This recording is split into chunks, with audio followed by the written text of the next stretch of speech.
Bună ziua, dragi apicultori! Văd că ne mai ies un roi de-a doilea. V-am promis că am să viu cu un roi de-a doilea să vă arăt. N-ar fi fost de lăsat, dar totuși să vă arăt că cum vine roiul de-a doilea. Voi pune și tu pe un scaun. Uitați! Cușca. Un pic și am aici negru, un pic să nu se... Vedeți? E cușca goală, asta e goală. Cred că se vede pe cameră. Mă duc și bărca, mă pune pe scaun. Roiul e în aer.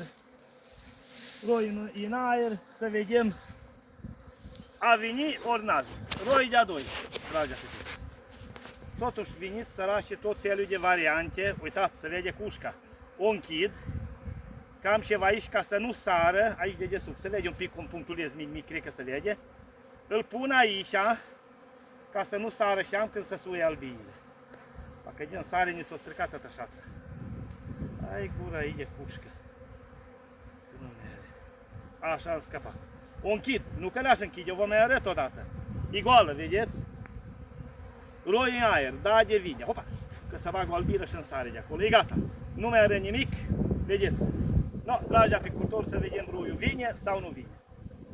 Veniți cu tot felul de comentarii. Nu știu de ce, dar eu nu cred că am venit cu lucruri reale să nu vă arăt ce nu-i bine.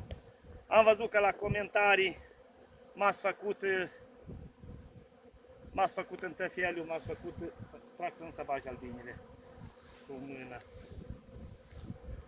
M-ați făcut gunoi, dar nu știu de ce privință, că eu nu cred că am făcut ceva rău. Bate vântul, oricum vine roiul mai greu. Că... Nu, la tine la dans cum vorbesc. Vine roiul un pic mai greu, că bate vântul le dăm o parte. Hai că-mi trag o mască pe față, că văd că nu mă lasă să vorbesc.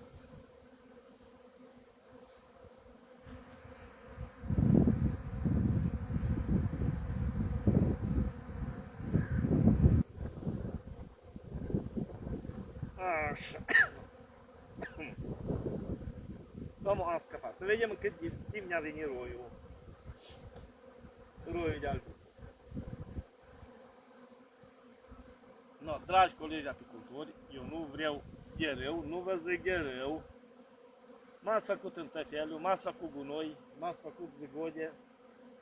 Dar eu nu vreau să viu cu ceva lucruri rele. Vreau să învăț și am învățat. Dar totuși să nu gândiți că prima invenție e făcută de mine.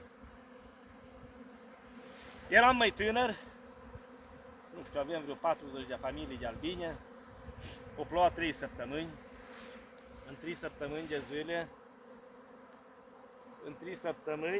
o ploua la 3 săptămâni mi-a ieșit 17 roi într-o zi. Eu totuși m-am gândit că ce să mă fac? O ieșit atâta roi, jumate am apucat, ai luat, jumate nu. Nu se bagă pe suhaină.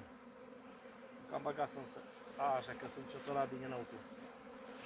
Jumate am apucat să iau, jumate n-am apucat, s-o dus. Seara am sunat un apicultor de la Turda, Samsudean Titu. Domnul Titu mi-a ieșit 17 roi, jumate s-o dus. El a zis către mine, chili este o variantă. Dar pe care e varianta? Mi-a zis omul varianta, am crezut, n-am crezut, că se poate, nu se poate.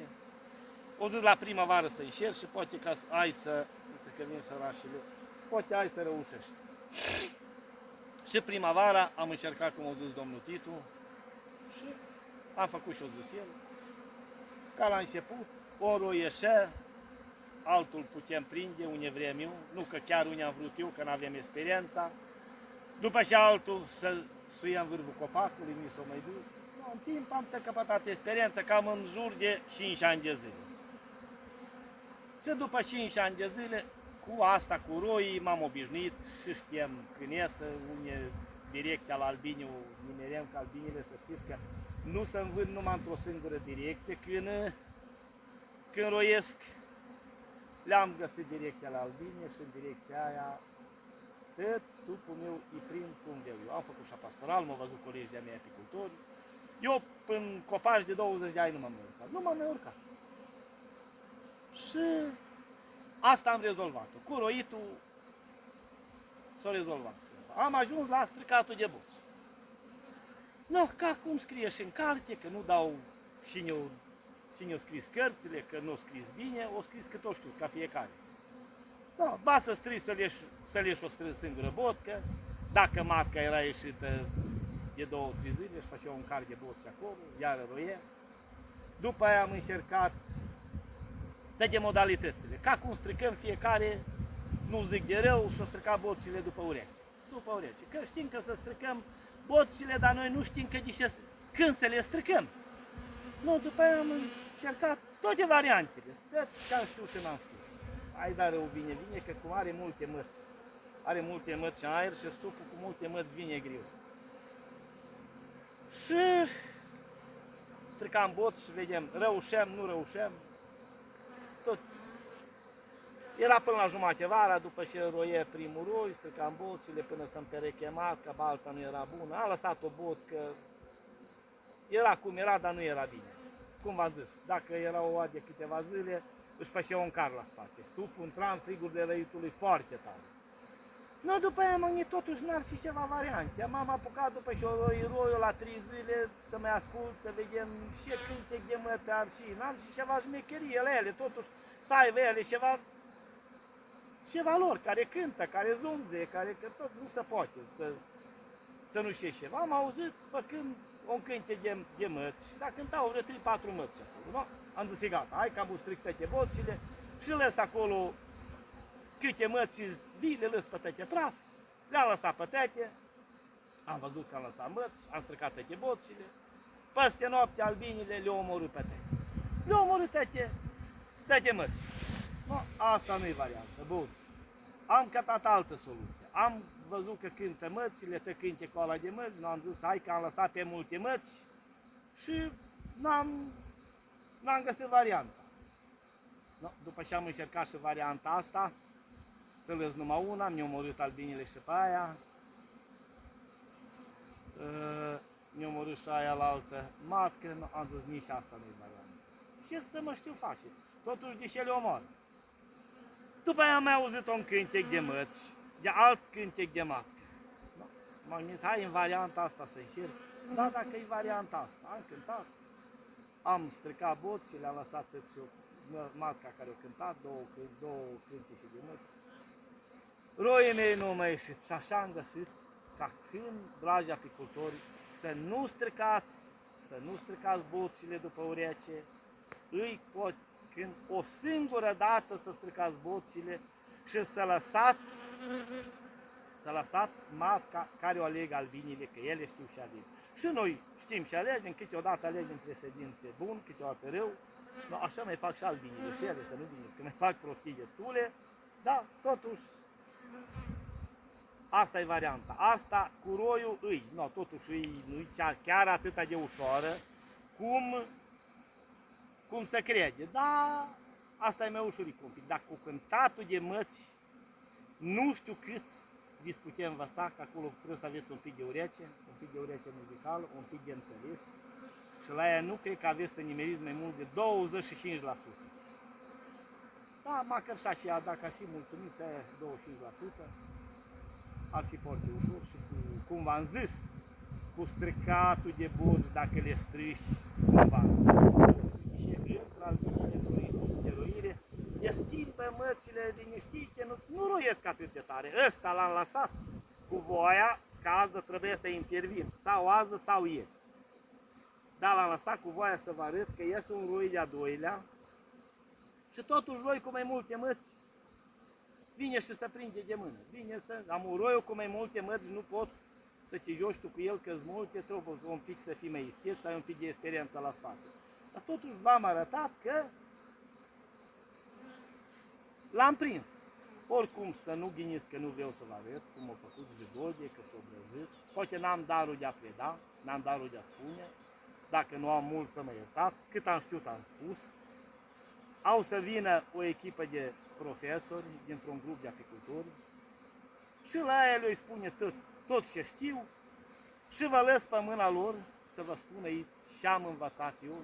Nu o fac pentru bani, nu o fac pentru nimic, mulți poate credeți că o fac pentru bani, o fac pentru ajutorul apicultorilor. Dacă vreți, care nu, că a văzut că câte unul scrie Că și eu știu, ca la copii, când îi spui că și eu știu lucrul ăla. Dar dacă știi să facă treaba asta, să văd, o poate face. Ca și citit în cărți și despre măți, n-am găsit că când să se strice bocile. Câte cărți am citit, nu am găsit când să se strice bocile. E cea mai mare greșeală să stricați bocile și când nu știți să le stricați. Trebuie lăsat toată să-și aleagă albinele, matca care le place lor și după aia să interveniți să stricați bocile. Nu să stricați bocile după ureche.